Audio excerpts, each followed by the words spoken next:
হোলিকা ছিলেন প্রহ্লাদের পিসি। প্রহ্লাদ মহারাজের পিসির নাম হচ্ছে হোলিকা। এই হোলিকা তিনি একজন রাক্ষসী ছিলেন এবং এই রাক্ষসী প্রহ্লাদকে মারার জন্য এবং প্রহ্লাদের বাবা হিরণ্যকশিপু এই দুইজনে মিলে এই প্রহ্লাদকে মারার জন্য বহু চেষ্টা করা হয়েছিল। মনে রাখবেন, যারা কৃষ্ণ ভক্ত তাদেরকে কোনোদিন বিনাশ করা যায় না। এবং প্রহ্লাদের বাবা অমরত্ব বর পেয়েছিল, হোলিকা অমরত্ব বর পেয়েছিলেন ব্রহ্মার কাছ থেকে। এই হোলিকা ভজন করে যখন ব্রহ্মাকে লাভ করেছেন, তখন ব্রহ্মাকে বলেছেন আমি অমরত্ব বর চাই। তখন ব্রহ্মা বলেছিলেন এটা আমার হাতে নেই। অনেক কিছুর পরে অমরত্ব বর দেওয়া হয়েছে, দশম স্কন্ধ দেখবেন। অনেক কিছুর পরে হোলিকাকে এই বর দেওয়া হয়েছে। যখন হোলিকাকে এই বর দেওয়া হলো, তখন হোলিকাকে বলা হলো যে তোমাকে এই বরটা আমি দিলাম ঠিকই, কিন্তু হোলিকা শুনে যাও, যদি কোনোদিন কখনো ভুল করেও একটা কৃষ্ণ ভক্তির চরণে অপরাধ করো, তাহলে তুমি আর ক্ষমা পাবে না।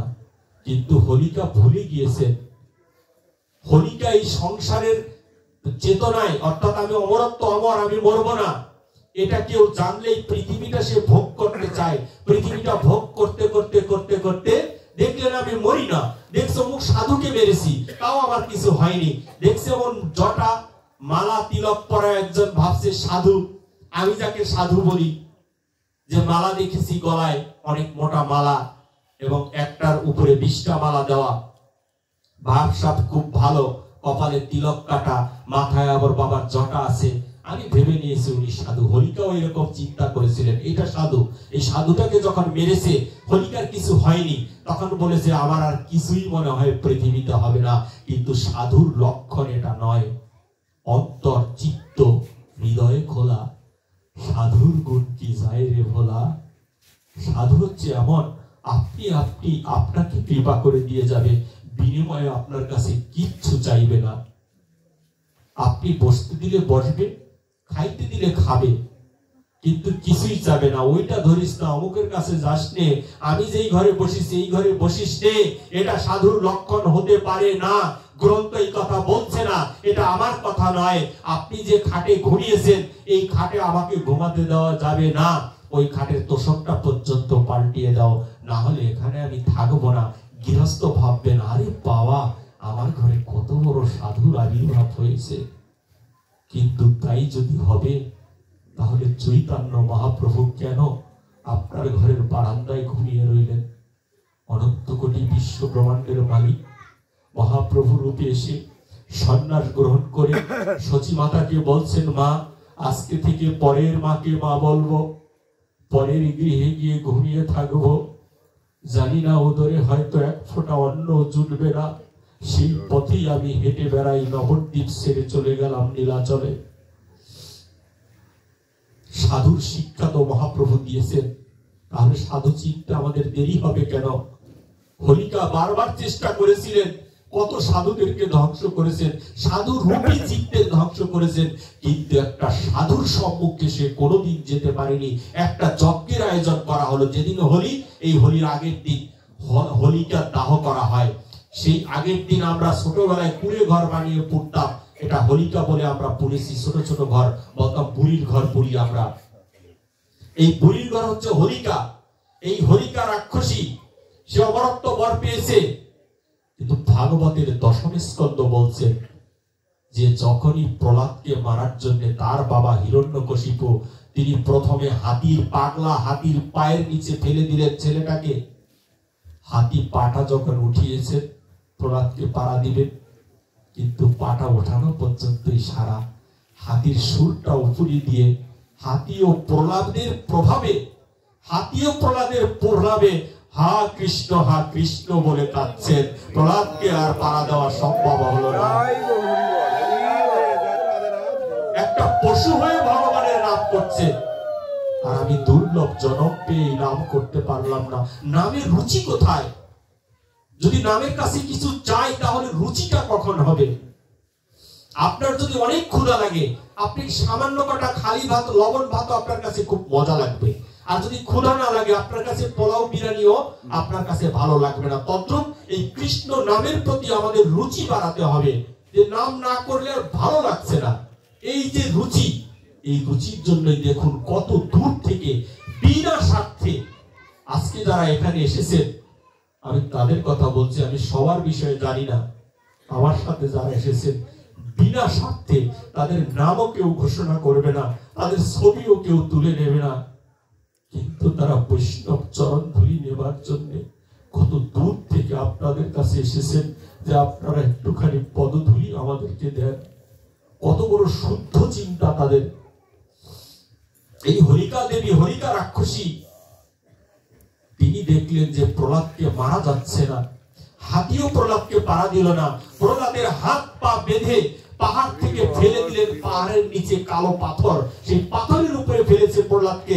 পাথরের উপরে ফেলে দেওয়ার পরেও প্রহ্লাদ যখন পাথরের উপরে পড়েছে, তখন পাথরটা গলে জল হয়ে গেল এবং জল দিয়ে ভেসে প্রহ্লাদ চলে গেল। কৃষ্ণ কৃষ্ণ কৃষ্ণ কৃষ্ণ বলে কাঁদতে কাঁদতে ভেসে যায় প্রহ্লাদ।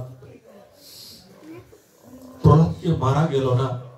শেষ পর্যন্ত প্রহ্লাদের জন্য এই বড় একটি কড়াইয়ের মধ্যে গরম তেল, এই ঘটনা আপনারা জানেন তাই সংক্ষেপে আমি বলছি। গরম তেলের কড়াইটাকে চাল দিয়ে তেলটাকে ফুটানো হয়েছে, যেমন আমরা ভাজি পোড়া করলে যেভাবে ফুটিয়ে থাকি, সিঙ্গারা বা ফুচকা ভাজলে যেরকম করা হয়, ওই রকম করে তেলটাকে, কত বড় পাষাণ হলে নিজের ছেলেটাকে এইভাবে তেলের মধ্যে ফেলে দিতে পারে। হাত পা বেঁধে, প্রহ্লাদের হাত পা বেঁধেছে। প্রহ্লাদকে সবাই ডেকে বলছে, এ কি প্রহ্লাদ, তুমি কিছু বলছো না কেন? তুমি তো কাঁদছো না। হাত পা জোর করে শিশু বাচ্চাটা বেঁধে দিচ্ছে। আমি শিশু বাচ্চাটা হাত পা যদি আপনি বেঁধে দেন, তাহলে বাচ্চাটা তো কাঁদবে যে আমার হাত পা বেঁধো না। আর প্রহ্লাদ বলছে, আমার কাঁদার সময় কখন? আমি তো সময় পাচ্ছি না, আমি তো শুধু কৃষ্ণ কৃষ্ণ কৃষ্ণ বলতেই ব্যস্ত। যখন প্রহ্লাদকে নিয়ে গরম কড়াইয়ের তেলের মধ্যে ফেলে দেওয়া হলো, অনন্ত কোটি বিশ্ব ব্রহ্মাণ্ডের মালিক শ্রীকৃষ্ণ নিজেই পুষ্প বৃষ্টির দ্বারা সেই জলটাকে বরফে পরিণত করে দিলেন, গরম তেলটাকে বরফে পরিণত করে দিলেন। আর সেই গরম তেলের কড়াইয়ের মধ্যে বসে প্রহ্লাদ কৃষ্ণ কৃষ্ণ কৃষ্ণ কৃষ্ণ বলে কেঁদে বেড়ায়। সাধু কেমন রে বাবা, সাধুর দর্শনে তো কত ঘুরে বেড়াই। ওরে কবে সাধুর চরণ ধুলি লাগিবে মোর গায়, আমি বসে আছি আশার সিন্ধু খুলে গো সদাই। কবে সাধুর চরণ ধুলি লাগিবে মোর গায়, আমি শুনেছি সাধুর চরণের মহিমা, ভজিলে সাধুর চরণ হইবে সোনা। ওরে বুঝি আমার ভাগ্যে তাই হলো না ভেবে, ফকির লালন কয় কবে সাধুর চরণ ধুলি লাগিবে মোর গায়। এই একটা সাধুর সন্ধানে শুধু বৈষ্ণব সঙ্গে আমরা ঘুরে বেড়াই, জন্ম জন্মান্তরে ঘুরে ঘুরে। যেদিন একটা বৈষ্ণবের দর্শন হবে, সেই দিন তো এই দেহ হবে ভাবের তরী। এই ভাবের তরী বেয়ে আমরা ভব নদীটা পাড়ি দিতে পারবো, না হলে এই ভব নদী পাড়ি দেওয়া সম্ভব নয়।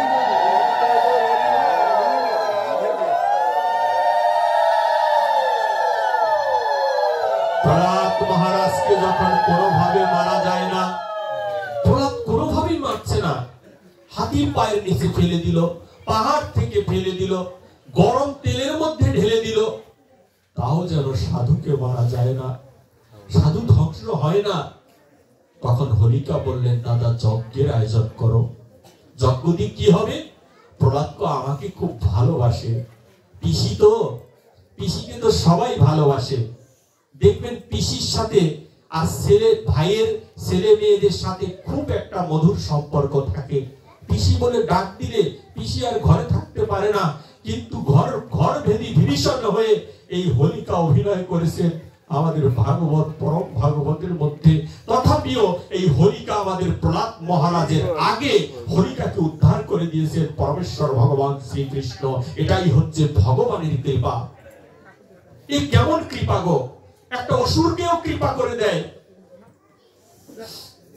যখন প্রহ্লাদ মহারাজের বাবাকে বললেন, হিরণ্যকশিপু তুমি যজ্ঞের আয়োজন করো। যজ্ঞ করে কি হবে? হোলির আগের দিনের খেলা, যজ্ঞ করে কি হবে?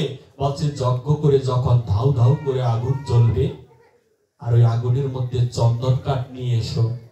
চন্দন কাঠের আগুনটা খুব প্রকট হয়, দ্রুত ধরে যায়, যাতে করে আগুনটা দ্রুত ধরে যায়, বেশি আগুন ধরে যায়।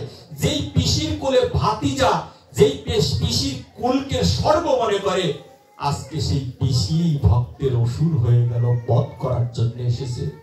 কিন্তু ওই পিসি জানতেন না যে ভক্তকে কখনো বধ করা যায় না, ভক্ত কখনো মৃত্যুবরণ করে না, ভক্ত কোনোদিনই এই পৃথিবী থেকে কোনোদিনই মৃত্যুবরণ করবে না। আপনারাই দেখুন না, এখানে বাবা লোকনাথকে দেখছি, উনি কি মৃত্যুবরণ করেছে কিনা? লোকনাথের দেহটা শুধু পরিবর্তন করেছেন, কিন্তু যারা বাবা বলে লোকনাথকে ডাকেন তাদের হৃদয়ের মাঝে তিনি প্রকটিত হয়ে যান। এটাই ভক্তের লক্ষণ। স্বামী বিবেকানন্দ মৃত্যুবরণ করেনি। নিত্যানন্দ খ্যাপা যে আশ্রমে আমার জন্ম হয়েছে, সেই আশ্রমে হাজার হাজার লোক এসে হা নিতাই বলে কেঁদে বেড়ায়, তারা কোনোদিন মৃত্যুবরণ করে না। এ কথা হোলিকা কখনো জানতো না। তাই হোলিকা যজ্ঞ জ্বালিয়ে যজ্ঞের পাশ থেকে কতটা পাষাণ, যেই ছেলেটা সারাদিন কৃষ্ণ কৃষ্ণ বলে কেঁদে বেড়ায়, ওকে মারার জন্য পিসি হয়ে হোলিকা কুলে জড়িয়ে নিলেন প্রহ্লাদকে। কুলে যখন জড়িয়ে নিয়েছেন, জড়িয়ে নিয়ে তিনি ঝাঁপ দিলেন ওই আগুনের মধ্যে। যখন ওই যজ্ঞের আগুনের মধ্যে ঝাঁপ দিলেন, তৎক্ষণাৎই যজ্ঞের আগুনের মধ্যে বসেও একটা সুর ভেসে এলো সকলের কানে। সেই সুর হচ্ছে হা কৃষ্ণ, হা কৃষ্ণ, হা কৃষ্ণ, কৃষ্ণ কৃষ্ণ বলে প্রহ্লাদ যখন ক্রন্দন করছেন, দেখা গেল ভস্মীভূত হয়ে পুড়ে গেলেন এই হোলিকা। আর বেঁচে রয়েছে ওই আগুনের মধ্যে দাঁড়িয়ে কৃষ্ণ কৃষ্ণ কৃষ্ণ বলে কেঁদে বেড়ায় প্রহ্লাদ মহারাজ। তখন প্রহ্লাদ এমনি করে কাঁদছেন, প্রহ্লাদকে টেনে বাহিরে নিয়ে আসলো। তাকিয়ে দেখেন আগুনটা পুরো নিভে গিয়েছে, কোনো আগুনের কোনো সঞ্চার এখানে হয়নি। কতগুলো বালু ওখানে রয়েছে, আগুনের ছাইগুলো পড়ে রয়েছে। তারপর প্রহ্লাদকে মারা সম্ভব হলো না। যখনই হোলিকা পুড়ে গেলেন, তখন হোলিকা পুড়ে গিয়ে হোলিকার দেহটা তো পুড়েছে, হোলিকার ভিতরে তো একটা আত্মা রয়েছে। ওই আত্মাটা যদি ওইখান থেকে বিদায় নিয়ে ভব নদীর পার ঘাটাতে গিয়ে দাঁড়ালো, আত্মা তো শুদ্ধ। আপনার আমার দেহ এটা হচ্ছে নশ্বর, এটা কয়েকদিন পরে নষ্ট হয়ে যাবে। ভগবানকে হরি বলা হয় কেন? ভগবান হরণ করে, তাই ভগবানকে হরি বলা হয়। ভগবান কি হরণ করে? আপনার আমার কি হরণ করেছে ভগবান? হরণ মানে ছিনিয়ে নেওয়া, হরণ মানে জোর করে নিয়ে যাওয়া। আপনি ইচ্ছা করলেও ফিরাতে পারবেন না, আপনার থেকে জোর করে নিয়ে গিয়েছে ভগবান। সেটা কি হরণ করেছে এই জীবের? ভগবান আপনার আমার বয়স, সময়টা হরণ করেছে। পারলে একটু ফিরিয়ে দেখুন সম্ভব কিনা। ফিরাতে পারবেন না। যারা এখানে 50-60 বছরের লোক আছেন, তারা ইচ্ছে করলে 12 বছরে যেতে পারবেন না। এই সময়টা আর ফিরিয়ে আনা সম্ভব না। হরি এটাকে হরণ করে নিয়ে গেছে, এটা হচ্ছে ওনার স্বভাব। এই হরি হরণ করে নিয়ে যায়। যেদিন হোলিকার পরমাত্মাটা বেরিয়ে যেদিন ভব নদীর পার ঘাটায় গিয়ে দাঁড়িয়েছে, সেই দিন আর কেউ নয়, অনন্ত কোটি বিশ্ব ব্রহ্মাণ্ডের মালিক দাঁড়িয়ে আছে। বলেছে হোলিকা তুই আমার পক্ষে হায়, আমি তোকে এই ভব নদী পার করে দিচ্ছি। হোলিকা বলছেন মাধব আমি কোন গুণে পার হলাম? আমি তো সব সময় তোমার বিরোধী ছিলাম, তোমার ভক্তকে মারতে গিয়েছি আগুনের মধ্যে, আমি কত সাধুজনকে হত্যা করেছি, কিন্তু কোন গুণে তুমি আমাকে কৃপা করছো? বলছে তুমি তোমার গুণ দেখতে পাও না? বলেছে না আমি গুণ দেখতে পাই না।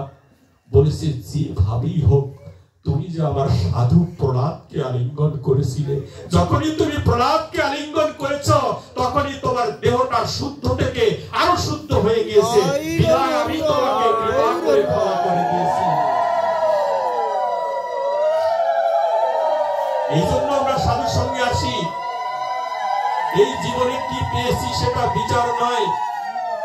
যেদিন ভব নদীর পার ঘাটাতে দাঁড়িয়ে যাব, সেই দিন আর আমাদের বান্ধব কেউ থাকবে না। বলে মৃত্যু সময় করি দেওয়া হয়, ব্রাহ্মণ লিখে দেয় করি দাও, ছাতি দাও, লাঠি দাও, টাকা দাও, পয়সা দাও। তোমার বাবা কি খেতে চায়, পান দাও। তোমার বাবা সিগারেট খেত, সিগারেট দাও। বলেছে এইগুলো কেন দিব? ব্রাহ্মণকে জিজ্ঞেস করে বলবে যে এই করিগুলো লাগবে কেন? কেন ভব নদী পাড়ি দিবে না তোমার বাবা? সেই জন্য করি কিনে আনো, 5টা বড় দেখে এলো। কিন্তু শাস্ত্র যদি না জানি বড় ঠকে যাব।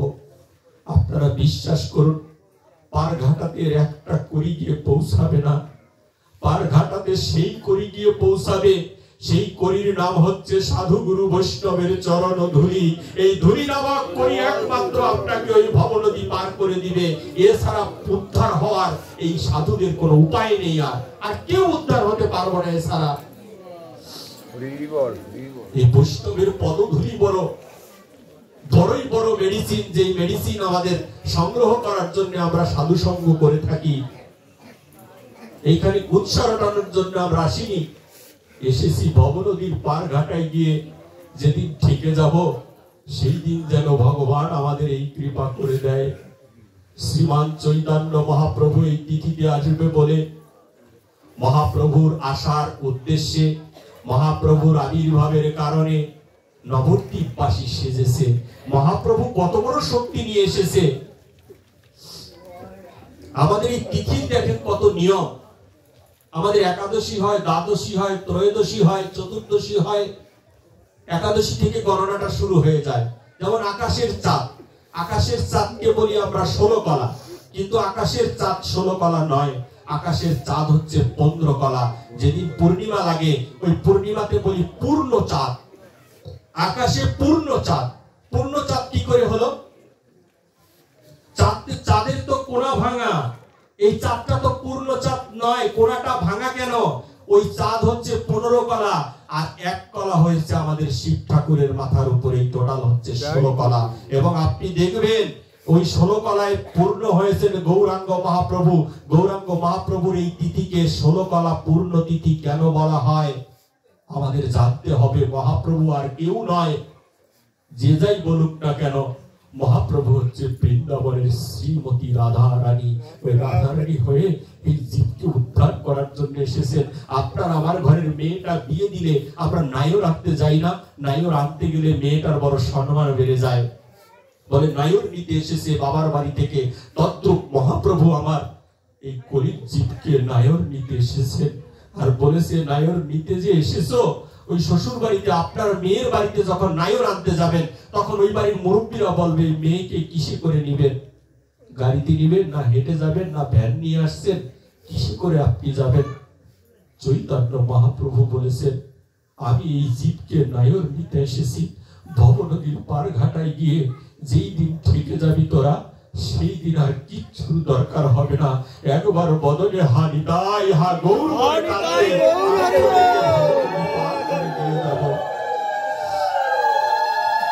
এই নায়র নেওয়ার জন্য মহাপ্রভু এসেছেন। আজকে হচ্ছে পূর্ণিমা, অর্থাৎ পূর্ণিমা তিথি শুক্রবার। এই শুক্রবারের পূর্ণিমা তিথিতে মহাপ্রভু এসেছেন। পূর্ণিমা হচ্ছেন 16 কলায় পূর্ণ। 16 কলা কেন হলো? কৃষ্ণের জন্মাষ্টমীকে বলা হয় অষ্টমী। অষ্টমী হচ্ছে 8 কলা। আর রাধারানীর রাধা অষ্টমী, রাধারানীরও হচ্ছে 8 কলা। তাহলে রাধারানীও আসলেন অষ্টমী তিথিতে। অষ্টমী মানে 8। অষ্টমী হচ্ছে 8, রাধারানীর 8 আর কৃষ্ণের 8। এই 8 8 মিলে পূর্ণ 16 কলা হয়ে অনন্ত কোটি বিশ্ব ব্রহ্মাণ্ডের মালিক ভক্ত রূপে আমাদের কাছে চৈতন্য মহাপ্রভু রূপে এসেছেন। এত বড় মহৎ হয়ে তিনি এই তিথিতে সচী মাতার গৃহে আবির্ভূত হয়েছিলেন। মনে রাখবেন, মহাপ্রভুর আবির্ভাব কখনো কোনোদিন যৌন মিলনের মাধ্যমে হয়নি। সচী মাতা এবং জগন্নাথ মিশ্রের যৌন মিলনের মাধ্যমে মহাপ্রভু আবির্ভাব হয়নি। মহাপ্রভুর আবির্ভাব হয়েছে একটা তুলসী পত্রের মাধ্যমে। যেই তুলসী পত্র গঙ্গার জলে ছেড়ে দিয়েছিলেন আমাদের শিব ঠাকুর অদ্বৈত গোসাই, অদ্বৈত হয়ে আমাদের মাঝে এসেছেন। এই অদ্বৈত গোসাই প্রতিদিন প্রাতকালে ঘুম থেকে উঠে শীতের রাত্রিতে, ওই ভোর রাত্রি তো গভীর রাত্রি থাকে, কুয়াশা আচ্ছন্ন, সেই কুয়াশার মধ্যে বসেও আমাদের অদ্বৈত গোসাই কত ত্যাগ, কত কিছুর পরে মহাপ্রভুকে আমরা পেয়েছি। কিন্তু এই জীবের সবচেয়ে বেশি ব্যর্থতা, একদিনও বলতে পারেনি ওরে হৃদ মাঝারে রাখবো, ছেড়ে দেব না। ছেড়ে দিলে সোনার গৌর আর তো পাবো না, না না, ছেড়ে দেব না। এই হৃদয় মাঝে রাখবো, ছেড়ে দেব না। ওই জগন্নাথ মিশ্রের বাড়িতে আসার আগে অদ্বৈত গোসাই আবার নাভি পদ্মমূল ভিজিয়ে কুয়াশা ভরা ভোরের রাত্রিতে তুলসী পত্র ছেড়ে দেয় এই জীবের জন্য, জীবকে রক্ষা করার জন্য। হে প্রভু, তুমি একবার আসো কৃপা করে। তুমি যদি না আসো তাহলে জীবকে উদ্ধার করবে কে?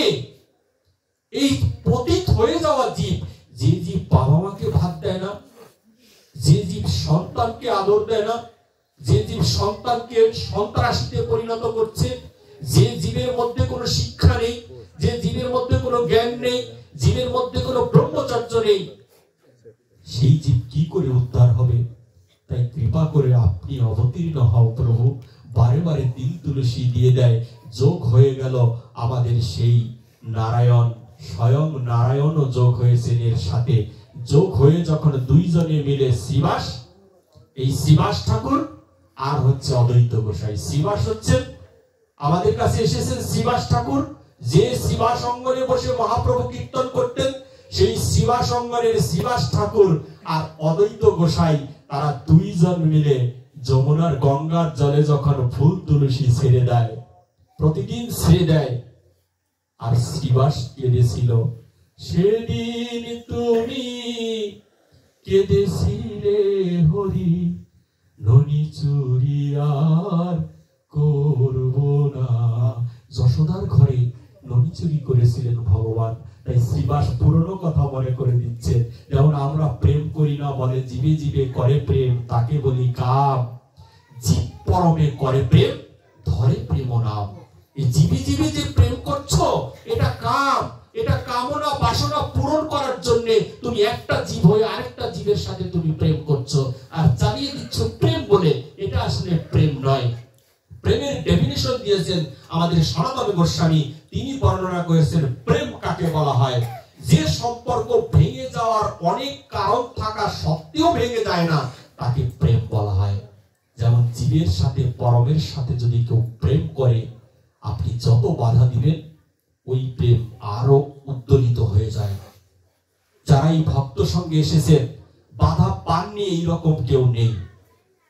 আমি আমার অভিজ্ঞতা থেকে বলছি, বাধা পেলে কি হয়েছে, বাধা পেলে আরো বেড়ে যাচ্ছে।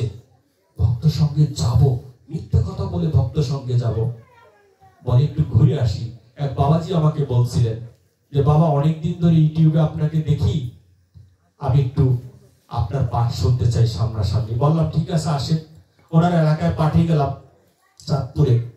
যাওয়ার পরে ওনাকে আমি ফেসবুকের মাধ্যমে জানালাম যে আমি আপনার এলাকাতেই আসছি, কিন্তু এমন সমস্যা, সেই দিন উনি আসতে পারছে না, কারণ ওনার স্ত্রী ওনাকে আসতে দিচ্ছে না, অন্য একটা কাজের কারণে আসতে দিবেন না। কিন্তু যার মন ভাগবত সভায়, সে কি ঘরে থাকতে পারে? সে তখন আসার জন্য উদ্বিগ্ন হয়ে গেলেন এবং কয়েকটা মিথ্যে কথা বলে, অন্য জায়গার কথা বলে ভাগবতে আসবে ধুতি পরে, ধুতি না পরেও ভাগবতের লুঙ্গি পরে উনি চলে এসেছেন। অথচ একজন ভক্ত বলেছেন ভাগবতে যাই না, একটু কাজ আছে, ভাগবতে গেলে ধুতি পরে যেতাম না, লুঙ্গি পরে চলে এসেছেন। লুঙ্গি পরে এসে অদূরে পিছনে বসে পাঠ শুনেছেন। পাঠ শেষে দূর থেকে আমাকে প্রণাম করেছেন, আমি ওনাকে প্রণাম দিলাম, জড়িয়ে ধরলাম। আমি ভেবেছি কোনো মুসলমান কিনা। বলছে প্রভু, আমি হচ্ছি সেই ব্যক্তি যে আপনার পাঠ শোনার অপেক্ষায় ছিলাম। আমি লুঙ্গি পরে কেন এসেছি জানেন? আমার এই গৃহ থেকে আসতে দেয় না, একটা ঝামেলা ছিল, মিথ্যে কথা বলে লুঙ্গি পরে বেরিয়ে এসেছি। আমি বলেছি যে আপনার মতো ভক্ত দর্শনের জন্যই জীব জীব যুগ যুগ ধরে যেন ঘুরে বেড়ায়। ভক্তরা তো এমনই হয়।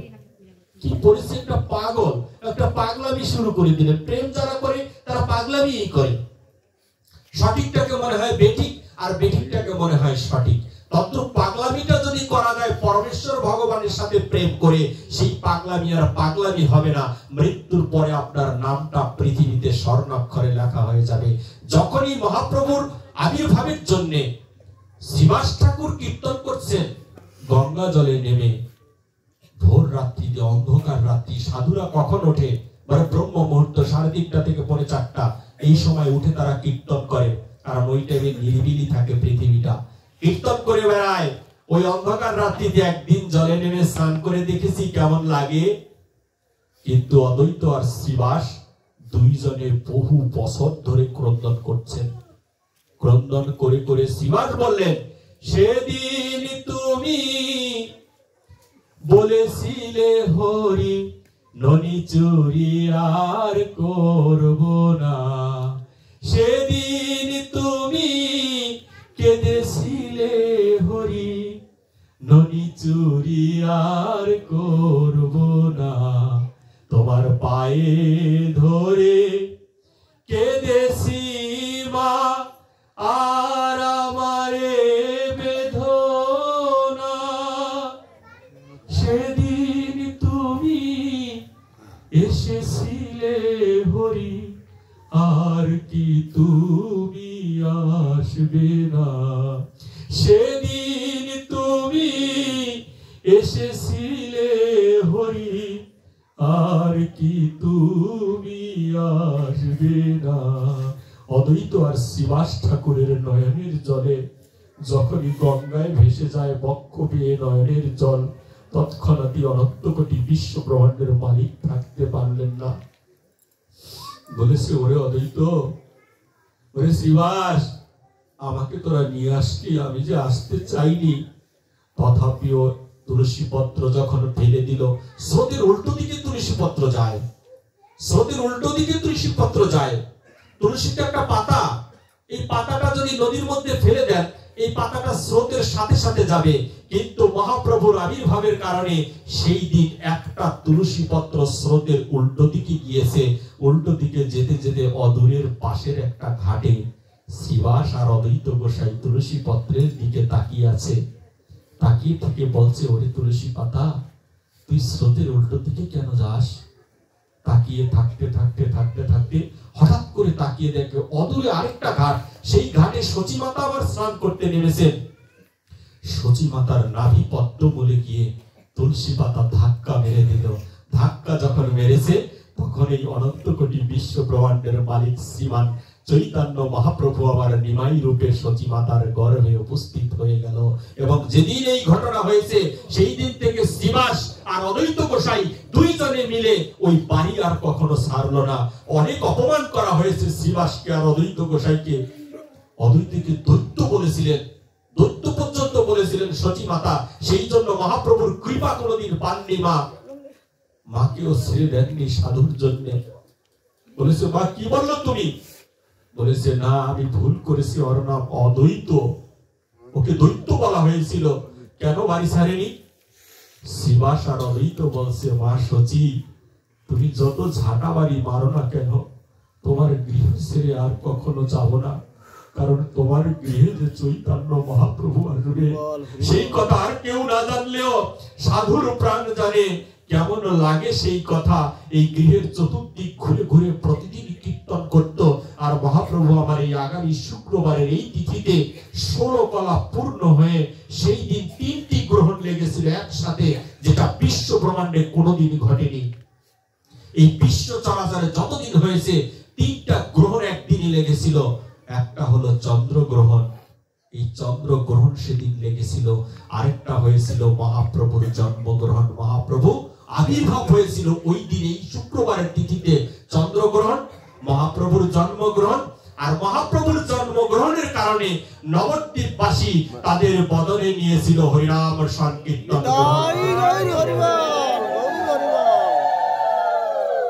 সেই মহাপ্রভু আবার এসেছে এই জীবকে উদ্ধার করার জন্য। অথচ মহাপ্রভুকে এখনো জানতে পারলাম না, মহাপ্রভুকে একদিন বোঝা হলো না, মহাপ্রভুকে একদিন আমরা চিনতে পারলাম না। বিন্দু পরিমাণ যদি মহাপ্রভুকে একবার নিঃস্বার্থভাবে, আমি ফিলিপ নিয়ে আপনাদেরকে বলছি, নিঃস্বার্থভাবে যদি ঘরে শুয়ে কাউকে দেখানোর জন্য নয়, ভজন হচ্ছে গোপন, আপনি ঘরে শুয়ে শুধু দিনান্তে একবার হানিতাই হা গৌর বলে ডাকুন, দেখবেন আপনার গৃহে একদিন না একদিন চলে আসবে। নবদ্বীপে এক সাধু ছিল, সেই সাধু এমনি করে হরি কথা শ্রবণ করার জন্য বিভিন্ন দ্বারে দ্বারে ঘুরে বেড়াতেন। এই সাধু ঘোরার জন্য তিনি একটা গাড়িও নিয়েছিলেন, ঘোড়ার গাড়ি। সেই গাড়ি করে ঘুরেছেন, ঘুরতে ঘুরতে দেউলিয়া হয়ে গেলেন। দেউলিয়া হয়ে গিয়ে, সাধুর নাম ছিল জগন্নাথ। এই জগন্নাথ সাধু ঘুরতে ঘুরতে তার শুধু একটা স্বভাব ছিল, সেই স্বভাব হচ্ছে সাধু সঙ্গে যাওয়া। সাধু সঙ্গে গেলে কি হয় দেখুন, সাধু সঙ্গে যাওয়ার খুব স্বভাব ছিল জগন্নাথের। জগন্নাথ সাধু সঙ্গে যেতে যেতে ওই ঘোড়ার গাড়িটা বিক্রি করে দিতে বাধ্য হয়েছে, কারণ সংসারে অভাব নেমে আসে। তথাপিও হরির নাম তিনি ছাড়লেন না। এখন স্বর্ণাক্ষরে লেখা রইল বৈষ্ণবের কাতারে তার নাম। এই জগন্নাথ ঘুরে ঘুরে বেড়ায়, পাটে পাটে যায়, ভাগবত কথা শোনে। যেখানে ভাগবত হয় সেখানে দূরে হলে একটু দাঁড়িয়ে থাকে, দাঁড়িয়ে থেকে শুনে যায়। এত ভক্তি, এত রুচি তার মধ্যে হলো। রুচি হতে হতে আরেকদিন গৃহে বসে সবাই তাকে বকে, কেউ তাকে দেখতে পারে না সংসারে, সবাই তাকে বঞ্চনা দেয়। রাস্তায় বেরিয়ে আসলে পাওনাদাররা তাকে ধরে বসে। একদিন ঘরে বসে কাঁদছে, ঘরে বসে গোপনে, যে জন গোপনে গোবিন্দ ভজে সেই হচ্ছেন গোপী। ভজন কাউকে দেখানোর জন্য না। আমরা জপমালায় মালা জপ করি না, এই মালাটা কেন আধারের মধ্যে রাখা হয়, কেন একটা ব্যাগের মধ্যে রেখে আমরা জপ করি? এর অন্যতম কারণ কি? এর তো অবশ্যই একটা কারণ আছে। মালাটা কেন বাহিরে রাখি না? মালাটা হচ্ছে গোপন, ভজনটা হচ্ছে গোপন। এই গোপন আমি কাউকে দেখাতে চাই না, তাই মালাটা ব্যাগের মধ্যে রেখে হরে কৃষ্ণ কৃষ্ণ কৃষ্ণ হরে হরে, হরে রাম রাম রাম হরে হরে গোপনে। কিন্তু ইদানিং হাইব্রিড সাধুর সংখ্যা খুব বেশি। আমার কথা বলছি, আপনাদের নয়। কিরকম? মালা একটা সাথে আছে, ঘরে বসে এক মালাও জপি না, কিন্তু যখন আপনাকে দেখলাম মালার ব্যাগটা বের করে দিলাম, মানে আপনি আমাকে প্রণাম দেন, আমি সাধু হয়েছি। আহা গো, সাধু তো এরকম নয়, সাধু হচ্ছে গোপন। ওই বৃন্দাবনে গিয়ে তুমি জিজ্ঞেস করে দেখো, আমি চ্যালেঞ্জ দিয়ে গেলাম, বৃন্দাবনে যাদের জন্ম হয়েছে তারা মোটেই মনুষ্য জন্ম পায়নি। তারা জানি না ভগবানের কোন কৃপা লাভ করে ওই ধামে জন্ম হয়েছে তাদের। তারা এত কিছু চায় না। আপনি গিয়ে বলবেন যে আপনি কি ব্রজগোপী, বলবে সি সি সি সি আমি ব্রজগোপী নই। গোপীদেরকে বলবেন, সেই গোপী স্বীকার করছে না যে আমি ব্রজগোপী। আমি গিয়েছিলাম একটা প্রেম সরোবরের ওইখানে, প্রেম সরোবরের ওখানে একটা মা দোকান করে, পাশে বসে একজন ব্রজগোপী আমাকে যে নিয়ে গিয়েছেন, সেই বাবাজি আমাকে বলছেন যে উনি কিন্তু স্বয়ং ব্রজগোপী, উনি ব্রজগোপী। কারণ ওরা 14 পুরুষ নয়, কোন জনম থেকে যেন এইখানে বসেছে, ভজন করছে। এবং এইখানে দেখছেন দোকানদারি করছে, আসলে উনি ভজন করছে। ওনার দিনের মধ্যে বেশিরভাগ সময় অহেতুকি ওনার চোখে আমরা জল দেখতে পাই। অহেতুকি উনি অন্য কোনো ভাবে থাকে। আপনি দোকানে গিয়ে বলবেন 10 টাকার চানাচুর দেন, এটা ওনার খেয়াল থাকে না। মানুষই পরে হাত দিয়ে নিয়ে টাকাটা দিয়ে চলে যায়। আমি ওনার কাছে শুনে দুষ্ট মত্ত ওই মার কাছে গিয়ে একটু বসলাম। পাটের একটি সালা বিছানো, সামনে ভক্তদের বসতে দেয়। আমি একটি প্রণাম দিয়ে ওইখানে বসলাম। বসার পরে মা বলল, আপনি কোথা থেকে এসেছেন? আমি বলছি, মেয়ে বাংলাদেশ সে আয়। আচ্ছা, তুমি বাংলাদেশ থেকে এসেছো? আমি বাংলা ভাষা জানি বাবা। বলছি, খুব ভালো মা, আমি না অনেক দুষ্ট, আমার না কোনো পূর্ণতা নেই, আমার না কোনো ভজন নেই। আমি ওনাকে এইভাবে বলছি, তখন আমি পাঠ করি না, আমি ভাগবতের আসরে যাওয়ার অভ্যাস নেই।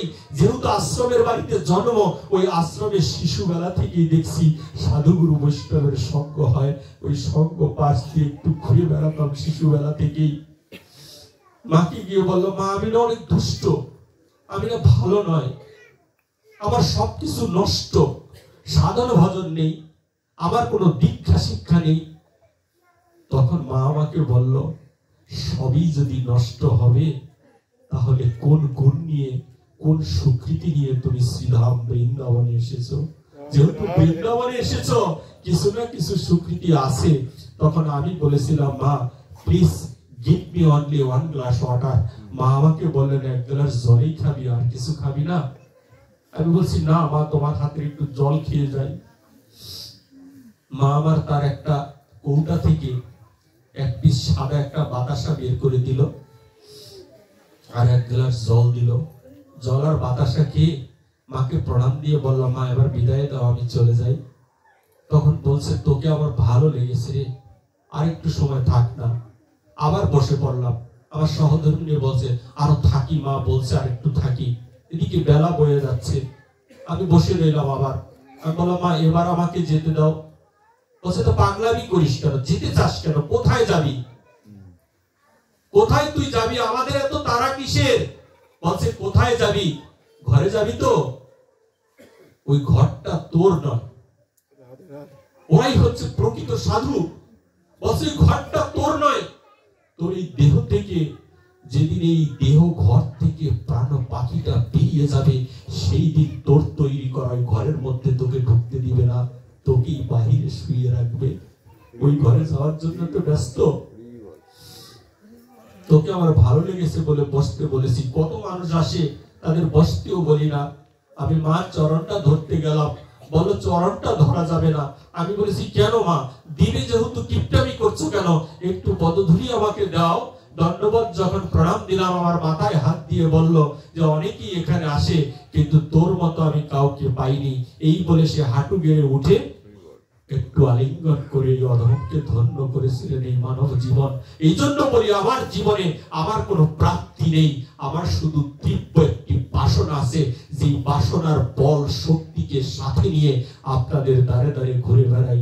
সেই বাসনা হচ্ছে জীবনে যেন একটা বৈষ্ণবের চরণ দর্শন করতে পারি, আপনাদের পদধূলি যেন অহেতুকি এই অধমের গায়ে লেগে যায়। সেই জন্য আপনাদের দ্বারে দ্বারে একটি করে